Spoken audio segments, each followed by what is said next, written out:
Hello friends, welcome to our TechSage YouTube channel. Here we share financial, legal and secretarial updates through our videos.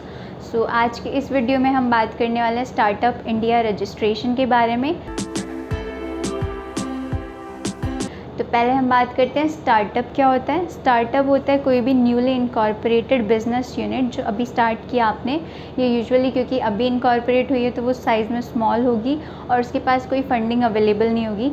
तो इन्हीं startups को बहुत benefits देने के लिए या अट्रैक्ट करने के लिए, तो इंडियन इकोनॉमी को डेवलप करने के लिए और अट्रैक्ट करने के लिए एंटरप्रेन्योर्स को गवर्नमेंट ने बहुत सारी स्कीम्स और प्रोग्राम्स लॉन्च किए हैं, जिनमें से एक है स्टार्टअप इंडिया इनिशिएटिव। इसके अंडर अगर आप रजिस्टर करते हैं तो आपको वेरियस बेनिफिट्स मिलते हैं, जिनके बारे में अभी हम डिटेल से डिस्कस करने वाले हैं। तो बेनिफिट्स इसमें कौन कौन से अवेलेबल होते हैं। तो फर्स्ट बेनिफिट है reduction cost in applying trademark. जब आप ट्रेडमार्क के लिए अप्लाई करते हैं तो अगर आप नॉर्मल कोई कंपनी या वैसे अप्लाई करते हो तो आपकी जो लीगल फ़ीस होगी अप्लाई करने की वो होती है 9,000। लेकिन अगर आप स्टार्टअप रजिस्टर्ड है, स्टार्टअप इंडिया में आपने रजिस्टर कर रखा है, तो आपके लिए जो वो फ़ीस होगी लीगल फ़ीस वो होगी 4,500। तो ये मेन बेनिफिट मिलता है आपको। फर्स्ट है कि सेकेंड है easy access of funds.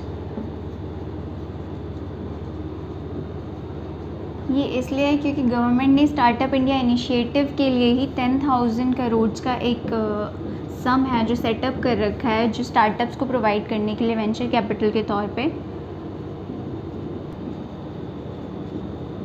To provide fund. Next benefit इसके अंदर है टैक्स हॉलीडे फॉर 3 years। इसका क्या मतलब है? इसका मतलब है अगर आप स्टार्टअप इंडिया में रजिस्टर करते हैं तो नेक्स्ट 3 years के लिए आपको इनकम टैक्स पे करने की नीड नहीं है, उससे आपको एग्जेम्पशन मिलता है।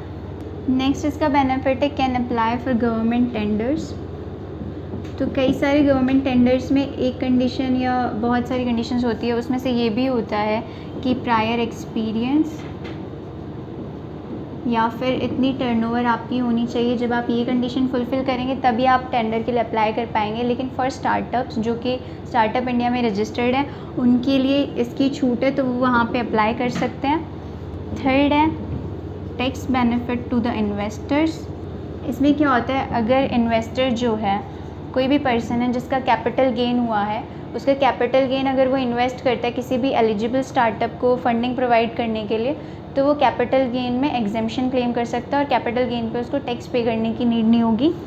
तो ये सारे इसके बेनिफिट्स थे, मेन बेनिफिट जो स्टार्टअप इंडिया रजिस्ट्रेशन के। नेक्स्ट हम कवर करते हैं कि डॉक्यूमेंट्स क्या क्या रिक्वायर्ड होंगे हमें स्टार्टअप इंडिया रजिस्ट्रेशन के लिए, एंड देन प्रोसेस क्या होगा इसका। तो डॉक्यूमेंट्स रिक्वायर्ड में फर्स्ट होगा आपका PAN of the entity, then second incorporation और रजिस्ट्रेशन सर्टिफिकेट। थर्ड, अगर आपने स्टार्टअप के लिए अपनी फंडिंग ली है तो proof of funding.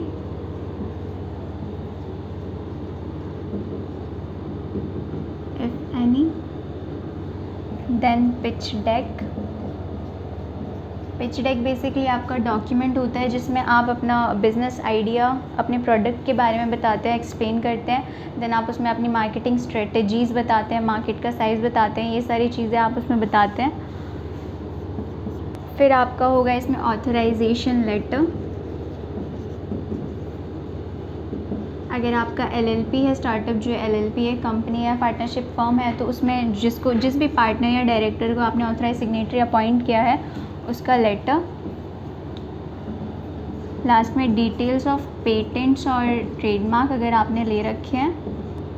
Then list of awards और सर्टिफिकेट्स जो आपके स्टार्टअप को मिले हैं।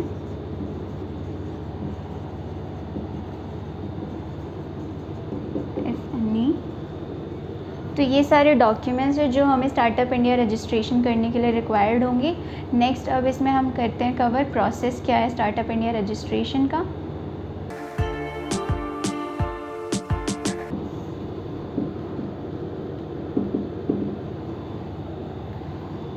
तो इस प्रोसेस में फर्स्ट स्टेप होगा आपका इनकॉर्पोरेशन ऑफ योर स्टार्टअप।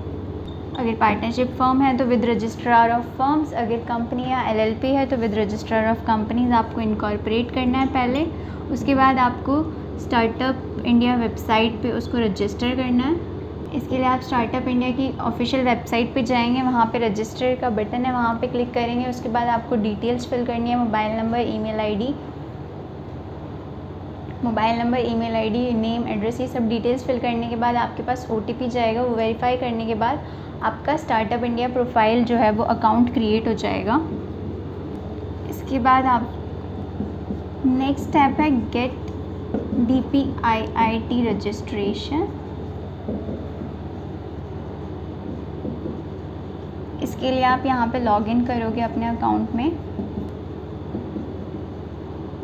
उसके बाद स्कीम्स एंड पॉलिसीज़ का एक टैब होगा, उस पर क्लिक करने के बाद आपके पास ऑप्शन आएगा गेट DPIIT रजिस्ट्रेशन रिकग्निशन। इस पर क्लिक करने के बाद फॉर्म खुल जाएगा, वहाँ पे आपके पास आएगा click here to get DPIIT recognition. वहाँ पे क्लिक करने के बाद एक नया फॉर्म ओपन हो जाएगा DPIIT रजिस्ट्रेशन का।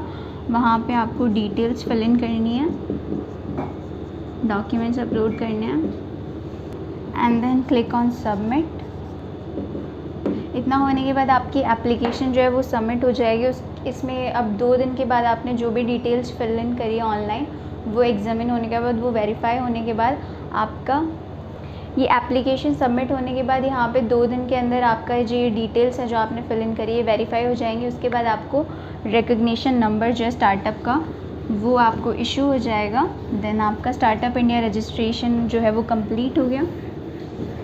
सो my video is complete now. I hope मैंने सारी डिटेल्स कवर करी है इसमें। I hope you have like the video. So please like, share and comment on the video and do subscribe our channel to stay updated for any coming videos. Thank you.